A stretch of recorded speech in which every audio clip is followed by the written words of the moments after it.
मानव शरीर का मास्टर ग्रंथि किसे कहा जाता है? पिट्यूटरी ग्लैंड को। पिट्यूटरी ग्लैंड कहाँ स्थित होता है? मस्तिष्क में। ठीक है, माने इसके नीचे। ठीक है, और ये किस प्रकार का हार्मोन को स्रावन करता है? विकास हार्मोन यानी कि डेवलपिंग हार्मोन को ये स्रावित करता है, और ये एक प्रकार का एंडोक्राइन ग्रंथि है। ठीक है, यानी कि आंतरिक ग्रंथि है, बहिर्स्रावी नहीं है। ठीक है, और भारत का सर्वोच्च सम्मान भारत रत्न है। संविधान संशोधन प्रावधान किस अनुच्छेद में है? 368 में है। और संविधान में संशोधन 3 प्रकार से किया जा सकता है। एक है साधारण बहुमत, और दूसरा है उपस्थित सदस्यों के 2/3, और तीसरा है जिसमें लोकसभा, राज्यसभा और विधानसभा सब मिलकर संशोधन करें। ठीक है, भारत में पहली बार राष्ट्रीय आपातकाल कब लागू किया गया था? 1962। जब भारत चाइना के बीच युद्ध हुआ था, और चाइना ने जो है सो पंचशील के सिद्धांत को तोड़ दिया था। ठीक है, उस समय प्रधानमंत्री कौन थे? पंडित जवाहरलाल नेहरू थे। पंडित जवाहरलाल नेहरू। ठीक है, जवाहरलाल नेहरू थे। ठीक है, उस समय रक्षा मंत्री कौन था? उस समय रक्षा मंत्री थे, खोजिएगा कि 1962 के भारत चीन युद्ध में रक्षा मंत्री कौन थे? ये प्रश्न बार बार पूछा जाता है। पीएम नहीं, रक्षा मंत्री, डिफेंस मिनिस्टर।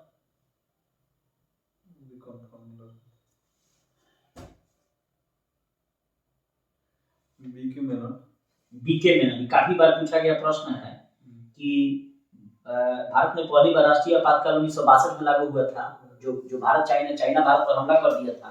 तो प्रधानमंत्री तो जवाहरलाल नेहरू थे, और रक्षा मंत्री जो थे उनका नाम था बीके मेनन। मेनन साहब थे रक्षा मंत्री।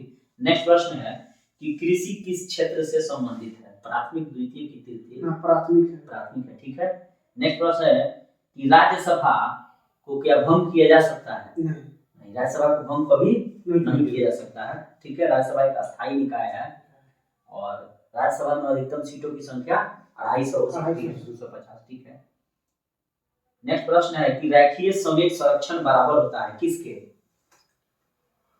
न्यूटन के तृतीय नियम, यानी कि प्रतिक्रिया के बराबर और विपरीत उसका प्रतिक्रिया होता है।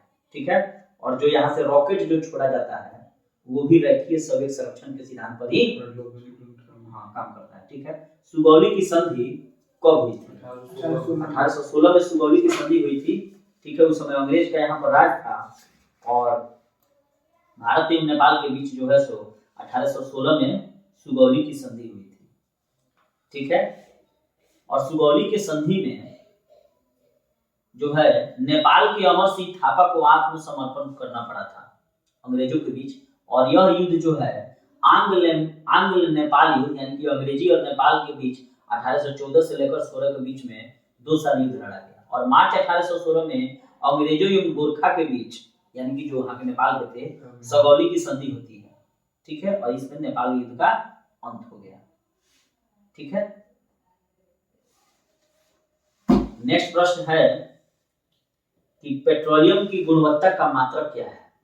ऑक्टेन नंबर, OCTN, यानी कि पेट्रोल में अगर ऑक्टेन मान ज्यादा है तो पेट्रोल क्या है, उसमें नॉकिंग की समस्या कम होगी। ठीक है, और ये ऑक्टेन जो अर्थात नॉकिंग की समस्या को कम करने के लिए पेट्रोल में क्या मिलाया जाता है? टेट्राइथाइल TEL या BTX बेंजीन डाइलीन जाइलीन। ठीक है, नेक्स्ट प्रश्न है कि पेट्रोलियम में प्रदूषण जांच जो किया जाता है, माने गाड़ी कोई चल रहा है तो उसमें प्रदूषण जांच जो करता है तो उसमें किस चीज की जांच की जाती है? लीड, शीशा की भी जांच की जाती है, और कार्बन की भी जांच की जाती है कि कितना शीशा और कार्बन के कण इसमें से निकल रहे हैं। ठीक है, नेक्स्ट प्रश्न है कि मानव शरीर में क्या प्राकृतिक रूप से नहीं पाया जाता है? मतलब कौन सा तत्व है जो प्राकृतिक रूप से नहीं पाया जाता है?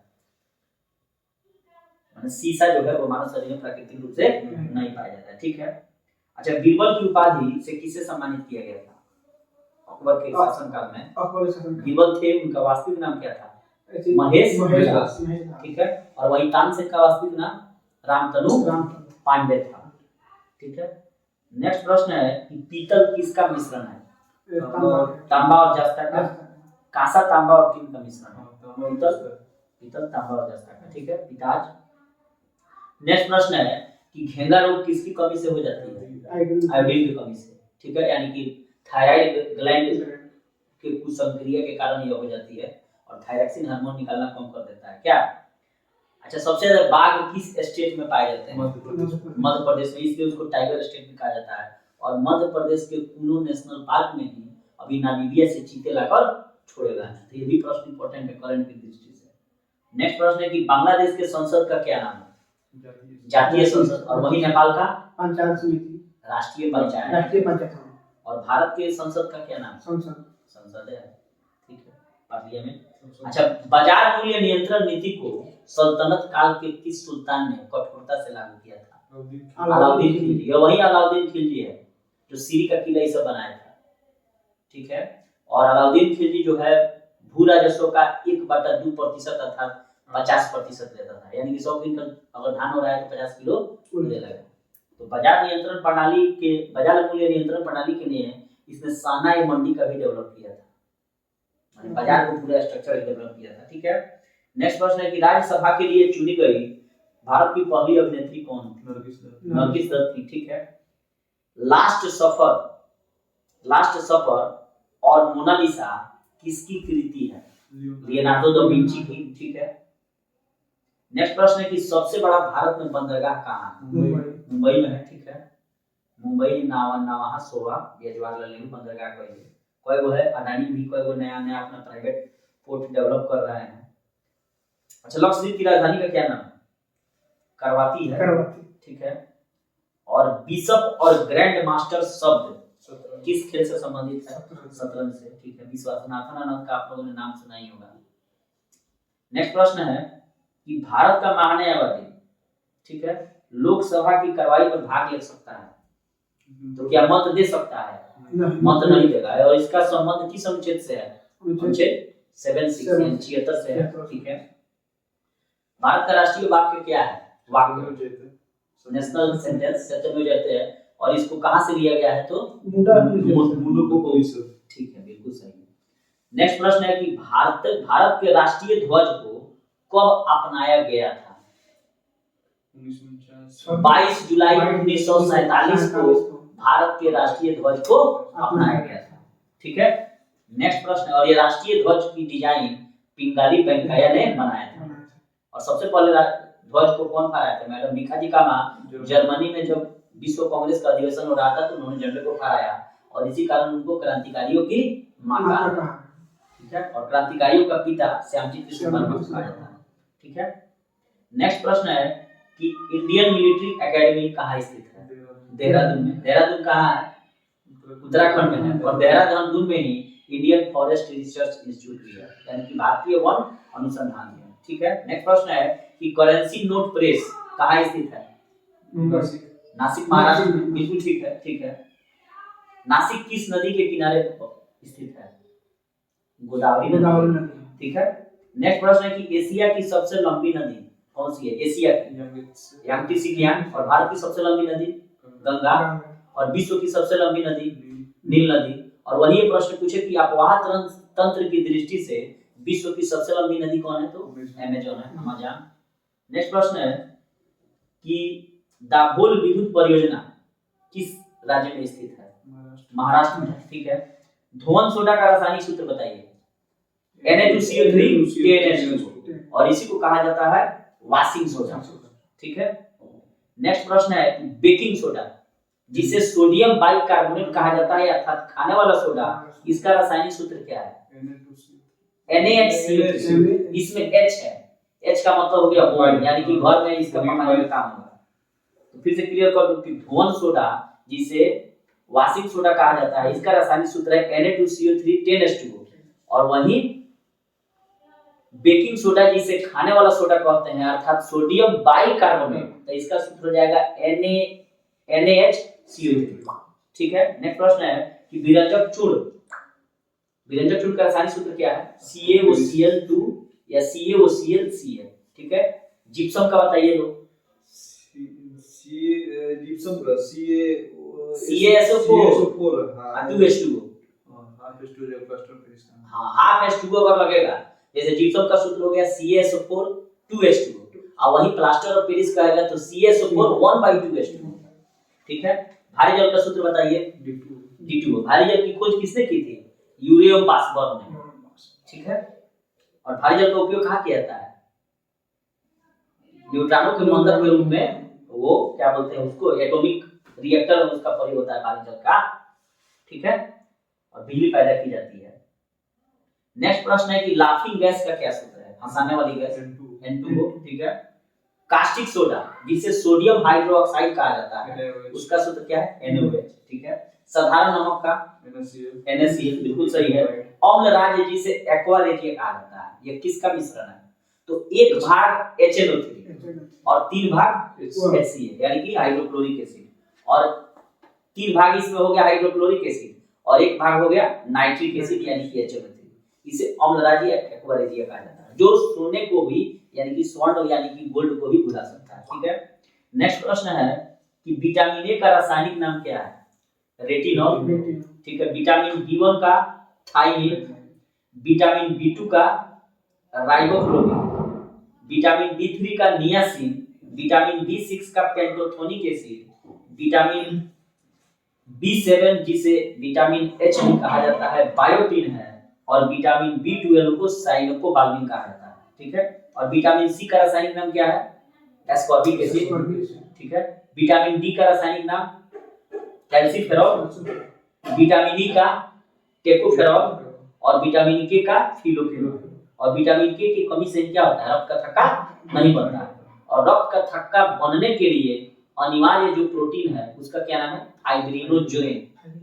फाइब्रिनोजेन। ठीक है, विटामिन ई जो है उसे टेकोफेरॉल कहा जाता है, और उसके कमी से कौन सी रोग हो जाती है? नपुंसकता या बांझपन। ठीक है, नपुंसकता हो जाएगी पुरुषों में और बांझपन हो जाएगी स्त्रियों में। विटामिन डी जिसे कैल्सीफेरॉल कहा जाता है, उसकी कमी से कौन सी रोग होती है? रिकेट और ऑस्टियोमलेशिया। रिकेट हो जाएगा आपको बच्चों में, यानी कि हड्डियां कमजोर हो जाएगी, ढीली पड़ जाएंगी, और ऑस्टियोमलेशिया हो जाएगा पुरुषों में। अर्थात विटामिन डी की कमी से शरीर के हड्डियों में कैल्शियम एवं फास्फोरस की कमी हो जाएगी। ठीक है, नेक्स्ट प्रश्न है कि विटामिन सी को एस्कॉर्बिक एसिड कहा जाता है, और इसकी कमी से क्या क्या हो जाता है? मसूड़े फूल जाते हैं, दांतों से खून आता है।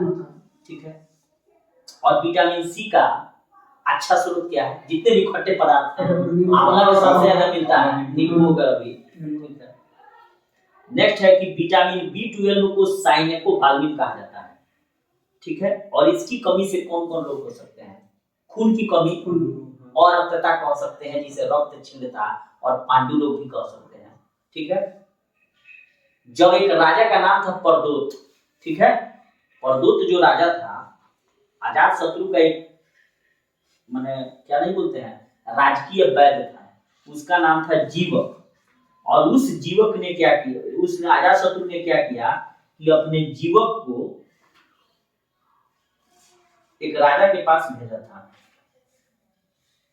इसमें लिखा होगा, देखिए, महात्मा बुद्ध की सेवा में बिंबिसार ने राज्य वैद्य जीवक को भेजा, और बिंबिसार जो था वह हर्यक वंश का संस्थापक था, जिसे पितृहंता वंश भी कहते हैं, और इस हर्यक वंश ने 52 वर्षों तक मगध पर राज किया। ठीक है, बृहदत्त के बाद की कहानी है, और इसी बिंबिसार का लड़का है। देखिए, तो कह रहा है कि अवंती के राजा जब पांडु रोग से ग्रसित थे, तो उस समय बिंबिसार ने जीवक को उनकी सेवा के लिए भेजा, यानी कि जीवक को 2 बार भेजा। एक बार भेजा महात्मा बुद्ध के सेवा में, कोई बीमारी हुआ होगा, लेकिन अवंती के राजा प्रदुत जब पांडु रोग से ग्रसित हो गए, तो उनके सेवा में ये जीवक को कौन भेजा था? बिंबिसार, जो हर्यक वंश का संस्थापक था। हर्यक वंश में मगध पर कितने वर्ष तक शासन? 52 वर्ष। और बिंबिसार का लड़का क्या नाम था? अजातशत्रु। और अजातशत्रु ने अपने बाप को मार के बना, और अजातशत्रु के बेटा का नाम था उदयन। उदयन भी अपने बाप को मार के बना, तो इसी कारण उसको पितृहंता वंश भी कहा जाता है। और हर्यक वंश ने मगध पर कितने वर्षों तक शासन किया? ये भी प्रश्न था।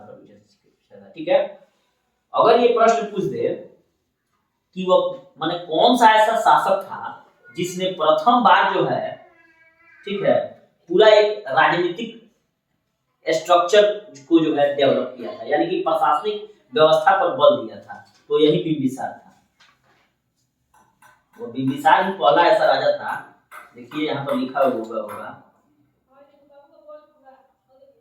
देखिए हर्यक वंश का संस्थापक बिंबिसार मगध की गद्दी पर 544 ईसा पूर्व में बैठा और वह बौद्ध धर्म का अनुयायी था। यह प्रथम भारतीय राजा था बिंबिसार जिसने प्रशासनिक व्यवस्था पर बल दिया, अर्थात एडमिनिस्ट्रेटिव पावर पर बल दिया, ठीक है। और अंग को जीतकर किसने मिलाया मगध में? बिंबिसार, ठीक है। तो ये भी बार बार प्रश्न पूछा जाता है कि अंग महाजनपद को मगध में किसने मिलाया? तो बिंबिसार। अब नेक्स्ट प्रश्न हम लोग कहाँ थे? यहाँ पर विटामिन B12 जिसे साइलोकोबाल्मिन कहा जाता है, इसकी कमी से रक्त छिड़ता है, यानी कि रक्त की कमी आती है और साथ ही पांडु होता है, ठीक है। और विटामिन B7 जिसे विटामिन H या बायोटिन भी कहते हैं, इसकी कमी से कौन रोग होगा? लकवा हो जाएगा, और सर लकवा मारेगा तो शरीर में दर्द होगा नहीं, क्या टेढ़ा आदमी हो जाएगा, ठीक है। और विटामिन B6 को पायरिडॉक्सिन कहा जाता है और इसकी कमी से भी एनीमिया और चर्म रोग जैसे बीमारी होगी, ठीक है। और विटामिन B5 को पेंटोथेनिक एसिड कहा जाता है और इसकी कमी से पेलाग्रा यानी कि त्वचा दाद होगा, दाद बनने जन्म करते हैं, खाज खुजली। विटामिन B3 को नियासिन कहा जाता है और इसकी कमी से मंद बुद्धि और बाल का सफेद होना, यानी कि बाल जो उजले हो जाते हैं वो विटामिन B3 यानी कि नियासिन। और विटामिन B2 को राइबोफ्लोविन कहते हैं और इसकी कमी से क्या होगा? किलोसिस एक बीमारी है और त्वचा का फटना, ठीक है। और विटामिन B1 को क्या कहा जाता है? थायमिन, और इसकी कमी से बेरी हो जाएगी, अर्थात व्यक्ति कुपोषण का शिकार हो जाएगा। और विटामिन ए की कमी से रतौंधी, जीरोप्लास्टिनिया जिसे शुष्का विक्षेप भी कहा जाता है, नाइट ब्लाइंडनेस, ठीक है, त्वचा रुकी हो जाएगी। और विटामिन ए का रासायनिक नाम है रेटिनॉल, ठीक है। नेक्स्ट प्रश्न है कि सीसा संचायक सेल में कौन सा रसायन का प्रयोग किया जाता है? सल्फ्यूरिक एसिड H2SO4 का, ठीक है। और सूखा सेल ड्राई सेल में मैग्नीज डाइऑक्साइड MnO2 और अमोनियम क्लोराइड NH4Cl, इसका प्रयोग होता है सूखा सेल में, ठीक है। डेनियल सेल में कॉपर सल्फेट और सल्फ्यूरिक एसिड CuSO4 और H2SO4 का। लेक्लांचे सेल में अमोनियम क्लोराइड का NH4Cl। और वोल्टिये या सरल सेल सिंपल सेल में वही तेजाब का सल्फ्यूरिक एसिड। तो यहाँ से ये बार-बार प्रश्न पूछा जाता है कि सीसा संचायक सेल में कौन से रसायन का प्रयोग किया जाता है? तो सल्फ्यूरिक एसिड यानी कि H2SO4। और सल्फ्यूरिक एसिड यानी कि H2SO4 को ही तेजाब कहा जाता है और इसको रसायनों का राजा कहा जाता है। और वहीं पर अगर प्रश्न पूछे कि रसायनों की रानी किसे कहा जाता है, तो हाइड्रोजन क्लोराइड, ठीक है। नेक्स्ट प्रश्न है कि जवाहरलाल नेहरू का जन्म दिवस किस तिथि को मनाया जाता है? उसी दिन 1889 में, ठीक है। 1869 में महात्मा गांधी, 1889 में जवाहरलाल, और 14 नवंबर को ही उनके जन्म दिवस को बाल दिवस, क्योंकि बच्चे प्यार से उनको नेहरू चाचा कहते थे और चाचा काकी ये तो। नेक्स्ट प्रश्न है कि भारत का संविधान कब स्वीकृत हुआ? 26 नवंबर 1949 और 26 नवंबर 1949 को ही भारत का संविधान स्वीकृत हुआ, अंगीकृत हुआ, आत्मप्रीत हुआ, अधिनियमित हुआ। ये सब एक ही शब्द है। लागू जब कहेगा तो 26 जनवरी 1950 हो जाएगा, ठीक है। नेक्स्ट प्रश्न है कि BCG का टीका जो है किस रोग से बचाव के लिए लगाया जाता है? ट्यूबरकुलोसिस, यानी कि टीबी रोग से बचाव के लिए BCG का टीका लगाया जाता है। तो ये टीबी का अनेक परिणाम है, जैसे राज रोग कहिए, यक्ष्मा रोग कहिए, टीबी कहिए, ट्यूबरकुलोसिस कहिए, ठीक है। अब यहाँ BCG का फुल फॉर्म क्या है? बैसिलस काल्मेट फ्लोरेम। और यहाँ पर बैसिलस जो है ना, वो बैसिलस क्या है? वो उसका जीवाणु है, नाम खूब ध्यान से सुनिएगा, BCG, बैसिलस काल्मेट और ब्यूरेन। जो बैसिलस है वो उस जीवाणु का नाम है जिसके कारण ये बीमारी होती है। और काल्मेट और ब्यूरेन दो वैज्ञानिक थे जिन्होंने इस टीके की खोज की, इसीलिए इसका नाम है मरना ही रहता है, जब हम खोज किए तो हमारा नाम चले आ गया, तो इसीलिए इसको बैसिलस काल्मेट ब्यूरेन BCG टीका कहते हैं, ठीक है। नेक्स्ट प्रश्न है कि सूर्य की ऊर्जा का स्रोत कौन सी प्रक्रिया है? सूर्य में ऊर्जा का स्रोत नाभिकीय संलयन है, अर्थात न्यूक्लियर फ्यूजन है, ठीक है। और यहाँ पर 4 हाइड्रोजन मिलकर एक हीलियम का निर्माण करते हैं, तब जाकर उत्पन्न होती है। जब ये प्रश्न पूछे कि सूर्य में ऊर्जा का स्रोत क्या है, हाइड्रोजन है कि हीलियम है? हाइड्रोजन है, ठीक है। नेक्स्ट प्रश्न है कि हिस्ट्री ऑफ नॉन लिविंग किसकी रचना है? तो हिलेरी क्लिंटन की। हिलेरी क्लिंटन का कहानी गया। इंडियन होम रूल लीग की स्थापना सबसे पहले 1916 में किसने की थी? बाल गंगाधर तिलक। उसके बाद एनी बेसेंट। तो बाल गंगाधर तिलक का जो एरिया था वो महाराष्ट्र को छोड़कर आसपास था, कुछ लोगों में, जैसे बंबई को छोड़कर आसपास था, और जो एनी बेसेंट का था वो पूरा भारत में। ठीक है, होम रूल माने अपना शासन। ठीक है, राष्ट्रगान गाने में कितना समय लगता है? 52 सेकंड का लगता है। और राष्ट्रगान के रचयिता कौन है? आर.एन. टैगोर। ठीक है, राष्ट्रगीत का बंकिम चंद्र चटर्जी है। ठीक है, तो राष्ट्रगीत है वंदे मातरम, बंकिम चंद्र चटर्जी, और राष्ट्रीय गान है रविंद्रनाथ। और मॉर्निंग, राष्ट्रीय गान का अंग्रेजी अनुवाद मॉर्निंग सॉन्ग ऑफ इंडिया के नाम से किसने किया? रविंद्रनाथ टैगोर खुद किए। ठीक है, अब यहाँ से प्रश्न आता है कि मनुष्य का जो रक्त है वो अम्लीय होता है कि क्षारीय होता है? क्षारीय होता है। ठीक है, मनुष्य का रक्त क्षारीय होता है। और 7.4 देखिएगा रक्त का पीएच मान कितना है? 7.4। ठीक है, रक्त का पीएच मान 7.4। ठीक है, मानव ब्लड का पीएच मान 7.4 है, बिल्कुल सही है। और रक्त जो है 7 से ज्यादा हो गए तो क्षारीय हो जाएगा, अगर 7 पर टिका रहे तो क्या हो जाएगा? अम्लीय हो जाएगा, उदासीन हो जाएगा, उज्जवल का होगा। और 7 से जो कम होगा वो क्या होगा? अम्लीय हो जाएगा। ठीक है, और ये जो पीएच जो स्केल है इसकी खोज किसने की थी? उस वैज्ञानिक का नाम था सोरेनसन। ठीक है, नेक्स्ट हम लोग आते हैं कि तुगलक वंश का संस्थापक कौन था?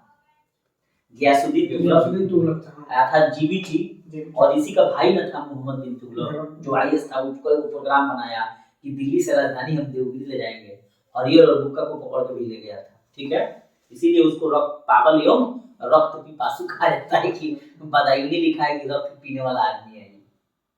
ठीक है, तो जब ये प्रश्न पूछे कि तुगलक वंश का संस्थापक कौन था, तो गयासुद्दीन तुगलक। ठीक है, और गुलाम वंश का संस्थापक कौन था? तो कुतुबुद्दीन ऐबक। गुलाम वंश का वास्तविक संस्थापक कौन था? इल्तुतमिश होगा। खिलजी वंश का संस्थापक कौन था? जलालुद्दीन। ठीक है, मुगल वंश का संस्थापक कौन था? बाबर। ठीक है, नेक्स्ट आते हैं हम लोग कि प्रसिद्ध यात्री इब्न बतूता किसके शासनकाल में आया था?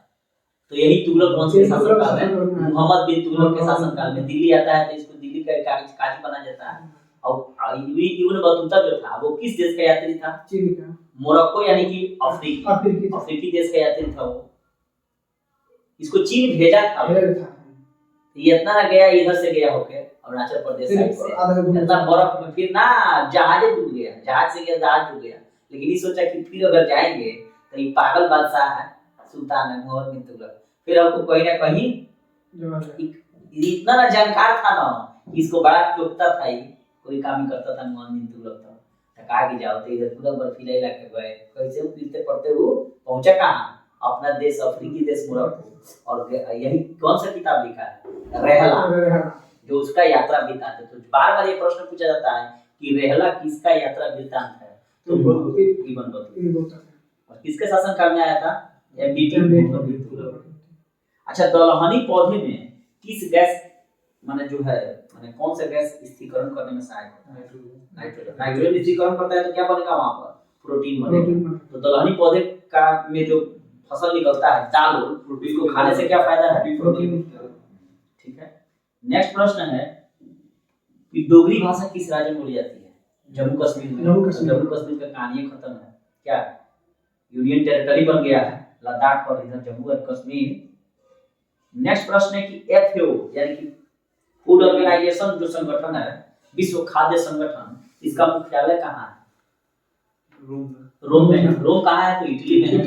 ठीक है, नेक्स्ट प्रश्न है कि यूएनओ यानी कि यूनाइटेड नेशन ऑर्गेनाइजेशन, संयुक्त राष्ट्र संघ की कार्यकारी भाषाएं कौन कौन सी है? अंग्रेजी और फ्रेंच है।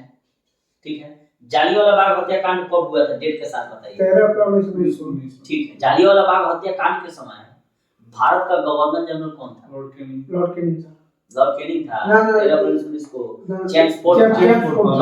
उस समय भारत सचिव कौन था? मॉन्टेग्यू था। देखिए, भारत में केवल यह अंग्रेज गवर्नर जनरल नहीं बनाते थे, वहां भी लंदन में एक भारत सचिव रखते थे जो इन लोगों से भी ऊपर का होता था।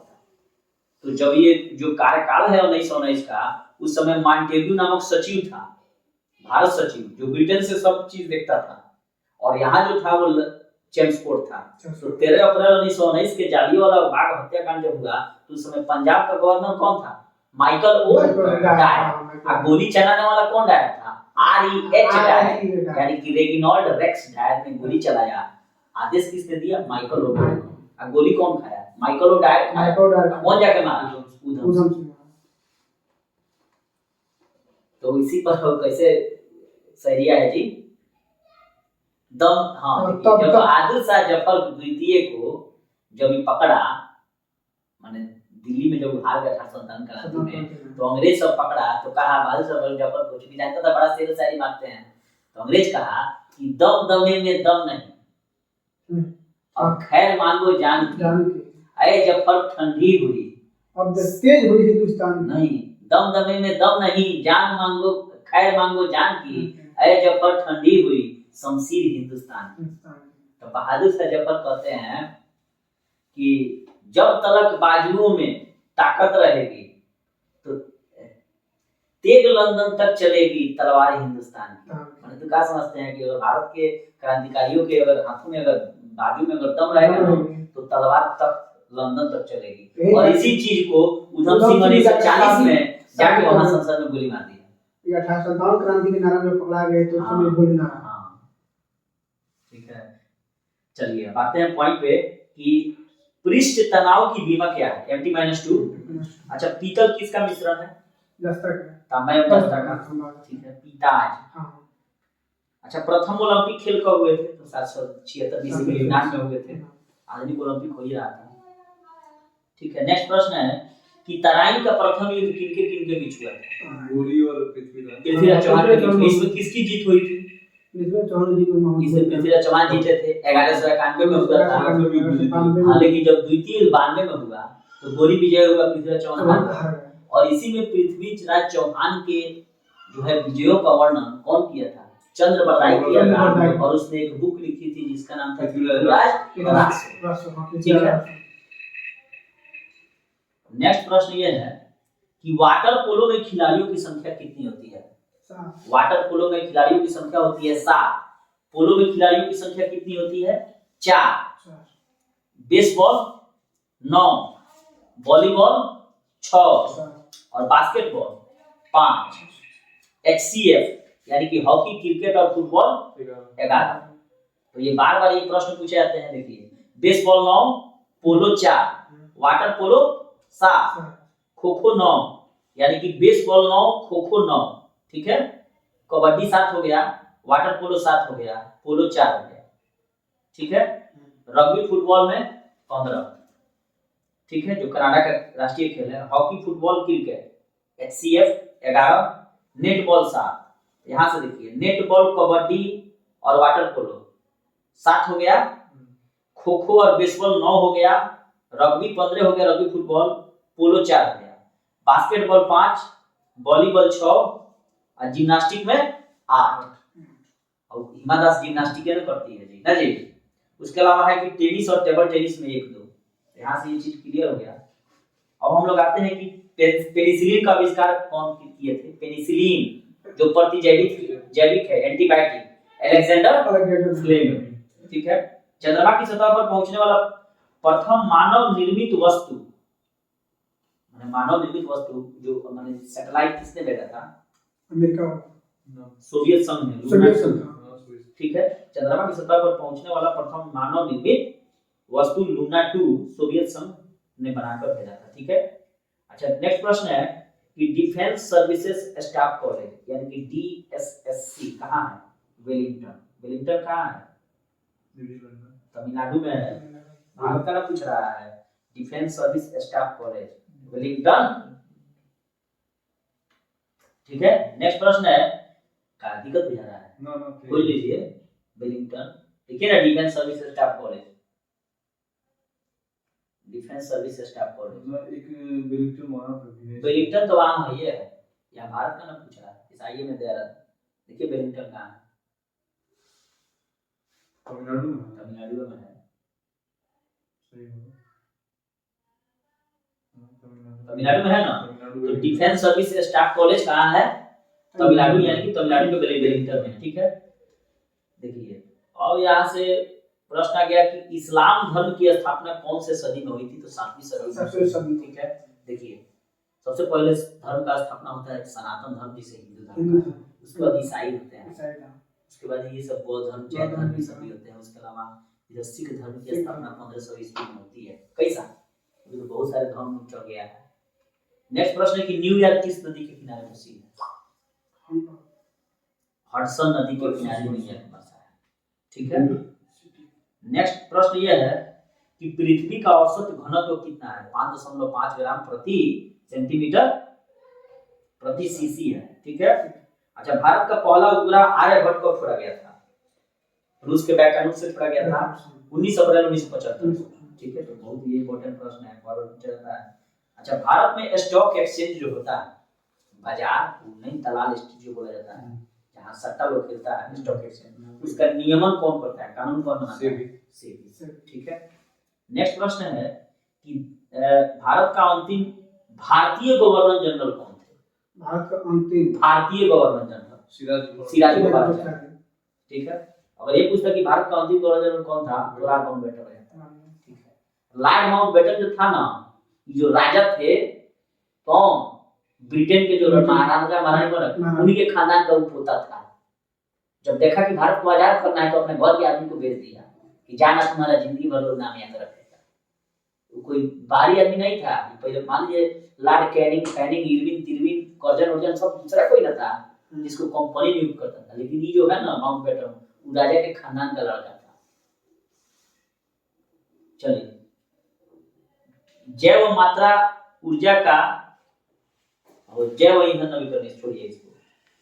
नवीकरणीय ऊर्जा का मतलब क्या होता है और अनवीकरणीय ऊर्जा का मतलब क्या होता है?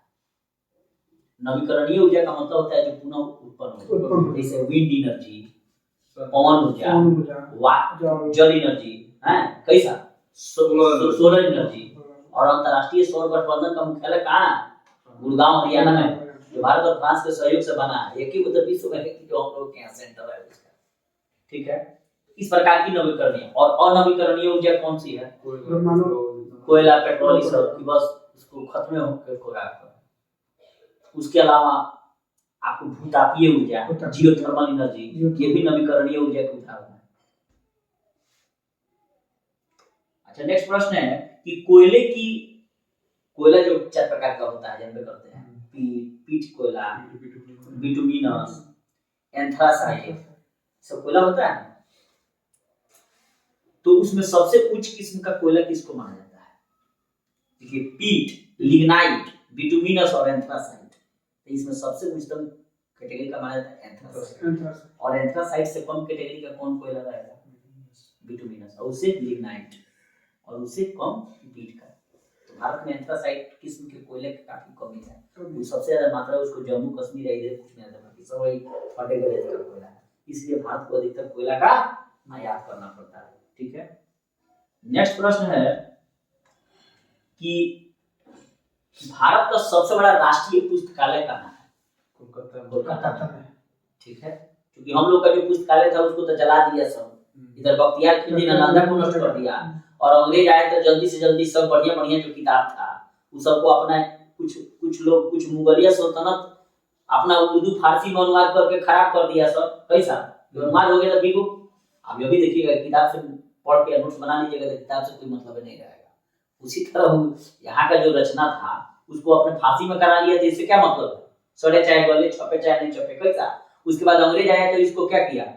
इंग्लिश में बात कर रहे हैं, अपना अंग्रेजी में कर लिया, तो ये छपे चाहे नहीं छपे कोई मतलब नहीं है। तो ये जो कलकत्ता में स्थापित हुआ वो सब अंग्रेजों ने किया होगा, यानी कि हम लोग का साहित्य खत्म हो गया।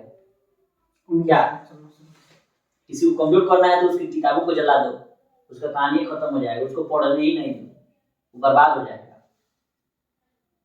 ठीक है, अच्छा नेक्स्ट प्रश्न है कि शक संवत का अंतिम माह कौन सा होता है? तो शक संवत का अंतिम माह कौन होता है? फाल्गुन, और प्रथम माह चैत का होता है। ठीक है, शक संवत किसने चलाया था? कनिष्क ने चलाया। ठीक है, अकेला आया था 78 ईस्वी। 78 नेक्स्ट प्रश्न है कि विद्युत लोकोमोटिव माने क्या बोलते हैं उसको, इलेक्ट्रिक इंजन बनाने वाला कहाँ बनता है? चित्तरंजन, पश्चिम बंगाल में। ठीक है, और भारत का सबसे पुराना इंजन बनाने वाला है। नेक्स्ट प्रश्न है कि भारत की प्रथम महिला विदेश सचिव कौन थी? चोकीला अय्यर। ठीक है, और एक और जो विदेश सचिव थे भारत के, क्या नाम था उनका? एस जयशंकर। वो वर्तमान में विदेश मंत्री हैं। आईएएस से डायरेक्ट प्रमोट करके आईएफएस से, आईएफएस है ना विदेश सचिव चोकीला अय्यर। नेक्स्ट प्रश्न है कि रेल यात्री बीमा योजना कब से? जुलाई 1994 से प्रारंभ हुआ। ठीक है, अच्छा, शरीर में जो ऊतक होते हैं, टिश्यू जिसे ऊतक कहा जाता है, तो ये टूटे फूट जाते हैं तो इसका निर्माण माने कौन करेगा? प्रोटीन करेगा, कार्बोहाइड्रेट की वसा? प्रोटीन करेगा। ठीक है, और प्रोटीन की खोज किसने की थी? बर्जीलियस। ठीक है, और जहां भी प्रोटीन होगा समझिए कि वहां नाइट्रोजन उपस्थित है। नेक्स्ट प्रश्न है कि युगांतर नामक समाचार पत्र का प्रकाशन कौन करते थे? बारिंदर कुमार घोष था ना, भवानी मंदिर, बारिंदर कुमार घोष, और एक और क्या नाम? बंगाल में क्रांतिकारी विचारधारा को प्रचार प्रसार करने के लिए बारिंदर कुमार घोष एवं भूपेंद्र नाथ दत्त के द्वारा भवानी मंदिर नामक पुस्तक लिखी गई। और भवानी मंदिर पुस्तक में जो है सिर्फ क्रांतिकारी विचारधारा का प्रचार प्रसार करना था कि क्रांतिकारी बनी अंग्रेजों को मारिए, भगाइए यहाँ से। ठीक है, और इन्हीं लोगों के द्वारा फिर 1906 में युगांतर नामक समाचार पत्र का प्रकाशन किया गया। और इसी युगांतर नामक समाचार पत्र माने युगांतर नामक जो दल और समाचार पत्र दोनों निकाले लोग, और इसी युगांतर दल से कौन संबंध थे? खुदीराम बोस, जिसने कुंभस्फोट पर जो है मुजफ्फरपुर में बम फेंका, तब में परपूचा की आत्महत्या कर ली। खुदीराम बोस को जो है फांसी दे दिया गया, कार्यप्रल 1900 तब। ठीक है, यहाँ से आगे हम लोग बढ़ रहे हैं कि असम के प्रथम मुख्यमंत्री कौन थे? तो गोपीनाथ बारदोलाई। ठीक है, अब ये सब प्रश्न नहीं पूछ रहा है। अच्छा, नेक्स्ट प्रश्न है कि वह कौन सा लोकसभा था जिसके कार्यकाल को बढ़ाया गया था? तो 5वीं लोकसभा के कार्यकाल को बढ़ाया गया था। नेक्स्ट प्रश्न है कि रुपये का सिक्का भारत में पहली बार किस शासक ने जारी किया था? शासक को आ रहा है शेरशाह सूरी का कार्यकाल क्या था? 1540 से लेकर 1545, और इसने रुपये का सिक्का था चांदी का, उसको इसने जारी किया। इसके अलावा ग्रांड ट्रंक रोड की मरम्मत करवाई। मलिक मोहम्मद जैसी ने पद्मावत इन्हीं के शासनकाल में लिखा, और अशरफ नामक सोने का सिक्का भी शेरशाह सूरी ने लिखा। ठीक है, और शेरशाह सूरी और हुमायूं के बीच कई लड़ाइयां होती हैं जिसमें वे जो कन्नौज यानी कि बिलग्राम का युद्ध होता है, चौसा का युद्ध होता है, तो उसमें तो हराते हैं तो वो बादशाह की उपाधि थी, शेर खान की उपाधि धारण कर सकता है। ठीक है, लेकिन जब वो कन्नौज यानी कि बिलग्राम के युद्ध में गंगा नदी के किनारे हराते हैं हुमायूं को, तो आसानी से दिल्ली और आगरा पर कब्जा कर सकते हैं। ठीक है, और यहाँ किस नदी में डूबते हुए बचे थे हुमायूं? चौसा के युद्ध में कर्नासा नदी में, और वहीं जो था वो एक आदमी था, वो नाव खेलने वाला बचाया, हाँ, तो उसको एक दिन का ही सम्राट बना दिए थे। तो सम्राट ने क्या किया? चमड़ा का सिक्का जारी किया। और सबसे पहले जो है चमड़ा का सिक्का किसने जारी किया था? तो मोहम्मद बिन तुगलक ने, जो पागल टाइप का था। अब चलिए यहाँ से आते हैं कि नेक्स्ट प्रश्न है कि भारत एवं चीन के बीच सीमा रेखा का क्या नाम है? और भारत और पाकिस्तान के बीच रेड। ठीक है, अच्छा, नेक्स्ट प्रश्न ये है, चल गया है वो तो सुन रहे हैं कि पाकिस्तान पर हमला करने के फिराक में है, सही नहीं ये वाला तालिबान। नेक्स्ट प्रश्न है कि एंडीज पर्वतमाला किस महाद्वीप में है? एंडीज पर्वतमाला दक्षिण अमेरिका में। ठीक है, पेरू भी दक्षिण अमेरिकी देश है, और पेरू की राजधानी का नाम ही लीमा है, जो बीएसएससी में कई बार पूछा हुआ है। ठीक है, नेक्स्ट प्रश्न है दांत और अस्थि यानी कि दांत और हड्डी में मुख्य अकार्बनिक संगठक क्या है? वही कैल्शियम है। ठीक है, भारत में शंकुधारी वन कहाँ पाए जाते हैं? हिमालय के क्षेत्रों में पाए जाते हैं। ठीक है, अच्छा, अगला प्रश्न यहाँ कि स्वतंत्रता सेनानी खुदीराम बोस को कब फांसी दी गई थी? 1908 में। हाँ 11 अगस्त 1908। ठीक है, जाइएगा मुजफ्फरपुर ना तो खुदीराम बोस द्वार बना हुआ है, एगो रेलवे बस उतरिएगा तो देखिएगा रेलवे अपना बनाया है खुदीराम बोस द्वार। ये बम फेंके थे किस पर? किंग्सफोर्ड को मारने, लेकिन गलती से वो बगी में जो था केनेडी की पत्नी और उसकी बेटी बैठी थी, वो लोग मारा गया। देखिए जो बम फेंके वो लोग गलती से मर गया, इनका उम्र 18 साल नहीं था, इनको फांसी नहीं दिया जाता, ये तो बहुत कम उम्र के थे, जानबूझ के कागज में लिखा हुआ है, लेकिन इनको फांसी दे दिया गया जबरदस्ती करके। और देखिए उस समय खुदीराम बोस लिखा हुआ मर्दानी धोती और खुदीराम बोस लिखा हुआ साड़ी महिलाएं लगी पहन के घूमती थी कि मैंने खुदीराम, इतना मैंने जज्बा था खुदीराम बोस के लिए। अंग्रेज को तो जंग करते हैं, उसको तो देखो कि सदाम हुसैन को पकड़ा चढ़ते फांसी दे दी है, साबित भी नहीं हुआ, अमेरिका साबित भी नहीं किया, उसको यही कारण है जिसको चाहता है सब कर देता है। चलिए अच्छा ठीक है, उत्तर अंडमान निकोबार द्वीप समूह इंडोनेशिया के आसपास है। ठीक है, क्लियर है यहाँ तक। नेक्स्ट प्रश्न है कि बौद्ध धर्म के प्रचार प्रसार के लिए अशोक ने किसको श्रीलंका भेजा था? पुत्र को। क्या था नाम? था महेंद्र और संमित्रा। देखिए अशोक ने बौद्ध धर्म के प्रचार के लिए उत्तर नेपाल भेज दिया, इधर श्रीलंका भेजा, उधर अफगानिस्तान भेजे, सीरिया भेजे, चाइना भेजे। बौद्ध धर्म कहाँ नहीं गया? अंग्रेजों सब ज्ञान है न, तो वो सब भी बौद्ध बौद्धिस्ट हो जाता क्या। नेक्स्ट दूर था,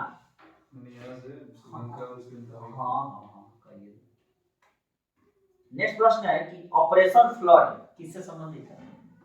दूध उद्योग से, नेशनल डेवलपमेंट डेयरी बोर्ड। अच्छा ठीक है, अच्छा ये ऑपरेशन फ्लड के जनक कौन थे? वर्गीज कुरियन। ठीक है, बिल्कुल सही है। और आनंद डेयरी कहाँ स्थित है? उन्हीं के द्वारा स्थापित कराया गया है, गुजरात में। ठीक है, और मदर डेयरी दिल्ली का है, और सुधा डेयरी कहाँ का है? अपने मुजफ्फरपुर। ठीक है, नेक्स्ट प्रश्न है कि क्रिकेट का जो बल्ला बनता है वो किस वृक्ष के बनता है? तो उसका नाम है सरपत, अर्थात बीलो के पेड़ के लकड़ी से जो है क्रिकेट का बल्ला बनता है। ठीक है, और क्या नाम है कि बीसीसीआई का भी अध्यक्ष कौन है? रोजर बिन्नी है। ठीक है, जैसा अभी सचिव है। ठीक है, और आईसीसी के चेयरमैन कौन बन गए हैं? देखिए कौन बना? सौरभ गांगुली नहीं बना। आईसीसी चेयरमैन कौन है? देखिए डायरेक्ट बोलिए ना, आईसीसी चेयरमैन।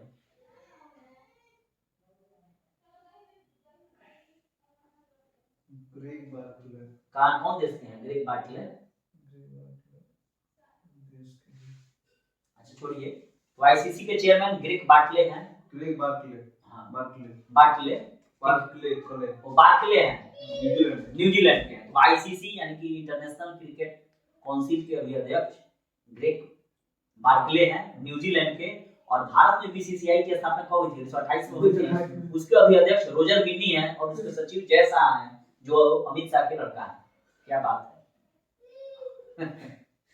ठीक है, नेक्स्ट प्रश्न आता है, और भारत जो है ये पहला ऐसा देश है जिसने T20 वर्ल्ड कप पाकिस्तान को 5 रन से हराकर जीता है। तो पहला T20 वर्ल्ड कप किस देश ने जीता है? तो हमारे इंडिया ने। ठीक है, नेक्स्ट प्रश्न है, तो हम लोग पढ़े हैं कि बीसीजी जो है ट्यूबरकुलोसिस यानी कि टीबी के रोग में काम आता है। ठीक है, हरि सेन कवि या विद्वान है और ये किसके दरबार में रहता था? समुद्र। और इसी ने प्रयाग प्रशस्ति लिखी, यानी कि प्रयाग ने वो गड़वाया शिलापट और उसी पर लिख दिया कि समुद्रगुप्त जो है ये आर्यावर्त के 9 और दक्षिणावर्त के 12 शासकों को पराजित करती है। इसी कारण जो है इनको कैसी का नेपोलियन का उपाधि दिया। ठीक है, तो जब ये प्रश्न पूछे कि प्रयाग प्रशस्ति की रचना किसने की, तो हरिसेन ने की। और प्रयाग प्रशस्ति की रचना हरिसेन द्वारा किसके लिए की गई? तो समुद्रगुप्त के लिए की गई। ठीक है, और ये गुप्त वंश का राजा था और ये काफी संगीत प्रेमी था। ऐसा अंदाज उसको बीड़ा बजाते हुए उसके सिक्कों पर देखा जा सकता है। ठीक है, इसने विक्रमंग की भी उपाधि धारण की। अब यहाँ से प्रश्न आता है गुप्त वंश का संस्थापक कौन था? तो चंद्रगुप्त प्रथम था।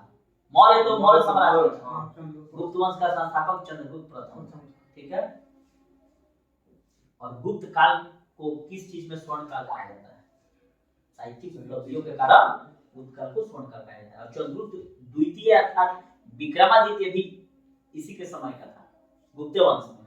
और उसी के दरबार में क्या थे? नवरत्न थे, जिसमें कालिदास, आर्यभट्ट, पटना का ये सब था क्या जी।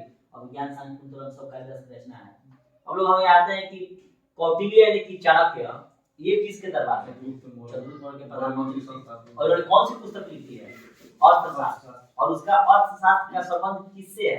राजनीति विज्ञान से, जो 15 अधिकरणों और 180 प्रकरणों में विभाजित है। ठीक है। नेक्स्ट प्रश्न है कि अश्वघोष ये किसके दरबार में थे? अश्वघोष कनिष्क के दरबार में। और कनिष्क के दरबार में कई हैं, जैसे अश्वघोष हैं, नागार्जुन हैं, चरक हैं, जिन्होंने चरक संहिता की रचना की। हम लोग आज भी कोई डॉक्टर हैं जो नाम लिख पाते हैं कि आई एम इन चरक, तो ये आयुर्वेद के जनक थे। ठीक है। नागार्जुन बहुत बड़े क्या थे? गणितज्ञ थे और एस्ट्रोलॉजिस्ट भी थे ये। और अश्वघोष को जन्म करते हैं ये क्या बोलते हैं उसको, बौद्ध धर्म से रिलेटेड हैं, जिन्होंने बौद्ध धर्म का विश्वकोश की रचना अश्वघोष ने की थी। तो अश्वघोष, नागार्जुन और चरक ये किसके दरबार में थे? कनिष्क के। आर्यभट्ट किसके दरबार में थे? चंद्रगुप्त द्वितीय अर्थात विक्रमादित्य। ठीक है। और आर्यभट्ट ने आर्यभट्टियम नामक सूर्य सिद्धांत नामक पुस्तकों की रचना आर्यभट्ट ने की है। और आर्यभट्ट ने ही सर्वप्रथम यह अनुमान लगाया था कि पृथ्वी सूर्य का चक्कर है। ठीक है। और पटना के रहने वाले थे। अब नेक्स्ट प्रश्न है कि वाणभट्ट किसके दरबार में था? हर्षवर्धन के शासनकाल में था। और ये अंतिम हिंदू सम्राट था उस समय। इसके बाद कहानी खत्म हो जाता है। तो और हर्षवर्धन जो था ये किस वंश का था? तो पुष्यभूति वंश का था। और पुष्यभूति वंश की स्थापना किसने की थी? हाँ, शुंग ने की थी। बीपीएससी में भी प्रश्न पूछा था 67 में। और वाणभट्ट ने ही कादम्बरी की रचना की हर्षवर्धन के लिए। ठीक है। और हर्षवर्धन जो था क्या करता था? प्रत्येक 5 साल में अपना सारा संपत्ति ले आके प्रयागराज में दान कर देता था बौद्ध धर्म के लिए। और हर्षवर्धन शिव के साथ साथ बौद्ध धर्म का भी उपासक था। और हर्षवर्धन के शासक काल में ही कौन आता है? यात्री वेनसांग आता है चाइना से। ठीक है। अब आते हैं कि चंद्रबरदाई, पृथ्वीराज चौहान और पृथ्वीराज राजवंशी की रचना की। ठीक है। अमीर खुसरो अलाउद्दीन खिलजी के दरबार में, कईयों के दरबार में रहा है।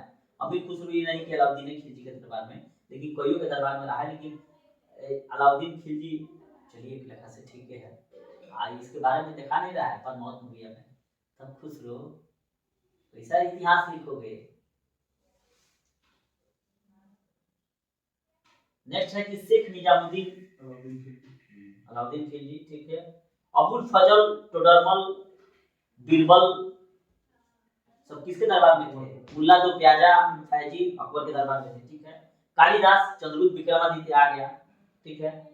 तानसेन, बैजू बावरा ये सब अकबर के दरबार में थे। बदायूंनी फैजी ने ही नल दमयंती का फांसी मनवाद किया। और नल दमयंती को किसने लिखा था? कबीर ने। ठीक है। बीजक भी कबीर की रचनाएं में संकलित है। देखिए बीजक में वो कबीर का नहीं है, गुरु नानक देव का भी है। गुरु नानक देव का भी बीजक में चीज लिखा हुआ है। अब यहाँ से आइए उत्बी महमूद गजनवी के साथ अलबरूनी भी आया था, उत्बी भी आया था। ठीक है। बीरबल अकबर हो गया। अब्दुल हमीद लाहौरी शाहजहां के शासनकाल में। ठीक है। तुलसीदास, सूरदास, मलिक मोहम्मद जैसी सब मुगल काल में था लोग। और तुलसीदास जो थे ना, ये शायद जहांगीर के देखिएगा तुलसीदास किसके समकालीन थे? हमको लगता है अकबर के समकालीन थे। और ये रामचरितमानस की रचना भी देखिए, तुलसीदास किसके समकालीन है? इतिहास बोलिए ना, गूगल नहीं है क्या? छोड़िए ना। तुलसीदास किसके समकालीन थे? तुलसीदास किसके समकालीन थे? नहीं आएगा, छोड़िए, रहने दीजिए। तो यहाँ से हम लोग कहाँ थे? अच्छा, तुलसी सूर और भूषण बिहारी रही सब मुगल काल है। तुलसीदास किसके समकालीन थे? अकबर होगा।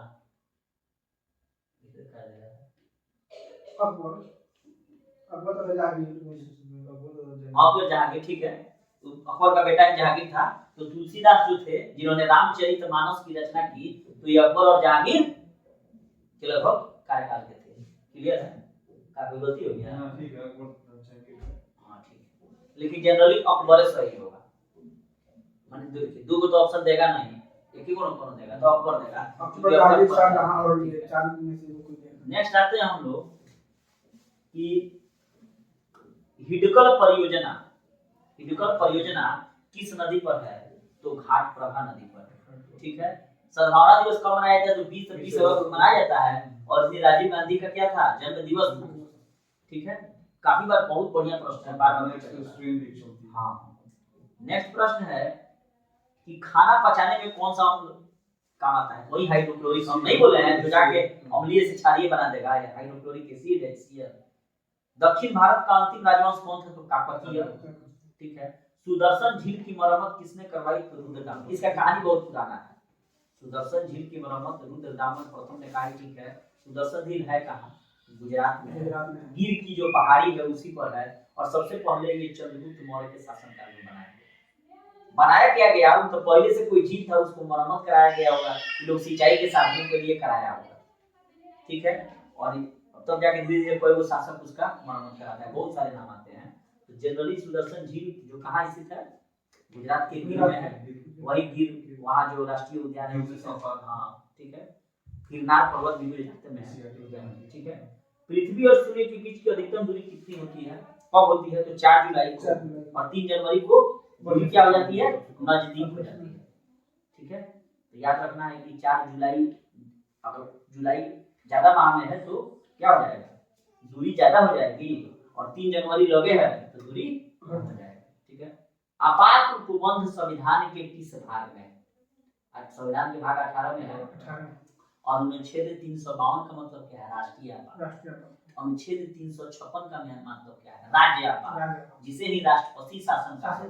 और अनुच्छेद 360 का मतलब क्या है, वित्तीय आपात। और अभी तक भारत में कभी भी वित्तीय आपात लागू नहीं हुआ है। और वित्तीय आपात लागू करने के लिए राष्ट्रपति को कितने माह पहले सूचना देना पड़ेगा, 2 माह। ठीक है। 60 दिन। और राष्ट्रीय आपात के लिए 1 माह पहले।